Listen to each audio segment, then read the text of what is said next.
Ibu semua yang berada di rumah, kita sekarang belajar PKN. Sebelum kita belajar PKN, marilah kita berdoa. Doa dimulai. Doa selesai. Baik anak-anak ibu, minggu yang lalu kita sudah belajar PKN sebelum kita UHA. Jadi sekarang kita belajar PKN bagian C halaman 45.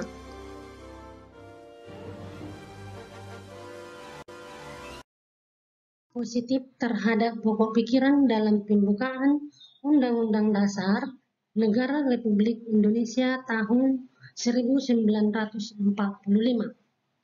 Undang-Undang Dasar Negara Republik Indonesia tahun 1945 memuat aturan pokok yang diperlukan bagi negara dan pemerintah, serta dasar falsafah dan pandangan hidup bangsa. Dasar falsafah bangsa dan pandangan hidup bangsa itu telah berakar dan bertumbuh berabad-abad lamanya dalam kalbu melalui sejarah bangsa Indonesia.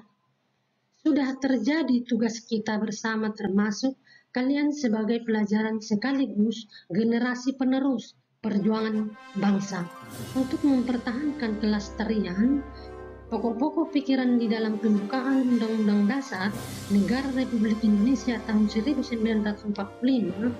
Dengan demikian, pokok-pokok pikiran pembukaan Undang-Undang Dasar Negara Republik Indonesia tahun 1945 tidak hanya sekedar menjadi rangkaian kata-kata luhur tanpa menjadi pegangan hidup di dalam kehidupan bermasyarakat, berbangsa, dan bernegara. Mempertahankan pokok-pokok pikiran di dalam pembukaan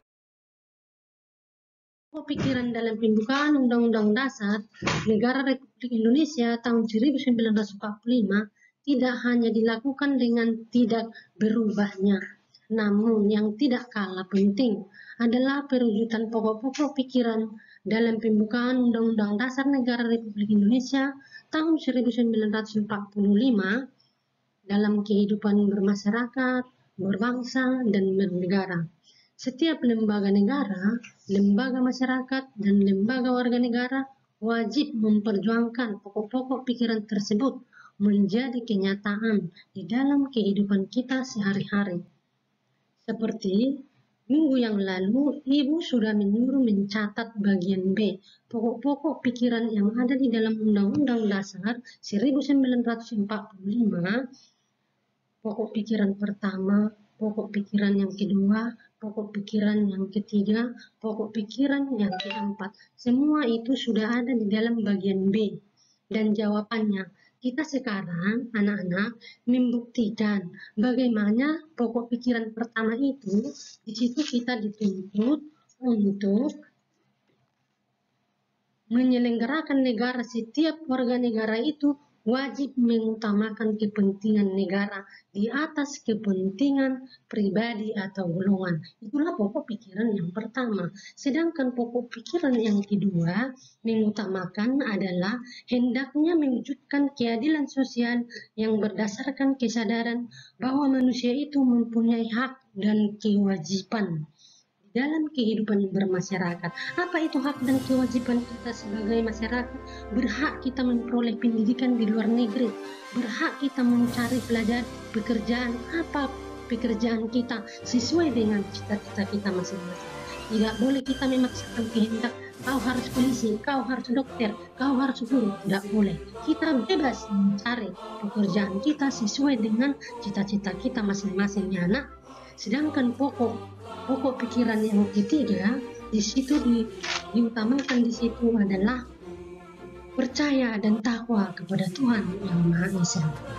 Kalau kita sudah percaya dan takwa kepada Tuhan Yang Maha Esa, kegiatan kita sehari-hari akan tercapai sesuai dengan kehendak kita, kemanusiaan yang adil dan beradab. Sedangkan pokok ketiga adalah kedaulatan berada di tangan rakyat.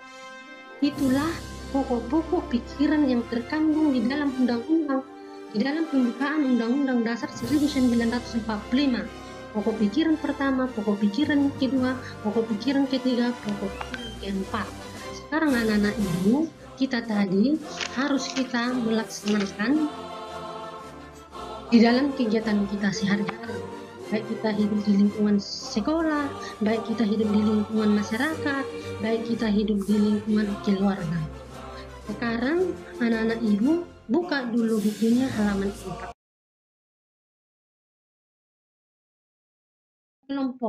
Kelompok itu diganti menjadi tugas pribadi ya nak. Kalian mengenai upaya untuk mewujudkan pokok-pokok pikiran di dalam pembukaan Undang-Undang Dasar 1945 dalam berbagai lingkungan. Coba tuliskan pendapat kalian dalam bentuk tabel seperti di bawah ini. Halaman 48 itu dikerjakan dengan bagus-bagus. Ada beberapa contoh yang kamu buat di situ, contoh persatuan itu di lingkungan keluarga, keadilan sosial di lingkungan keluarga, di lingkungan kedaulatan rakyat, di lingkungan keluarga. 4. Ketuhanan menurut dasar kemanusiaan.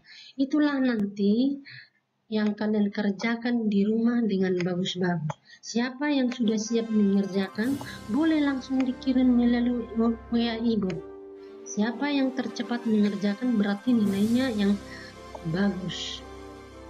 Terima kasih, selamat belajar dan mengerjakan. Sampai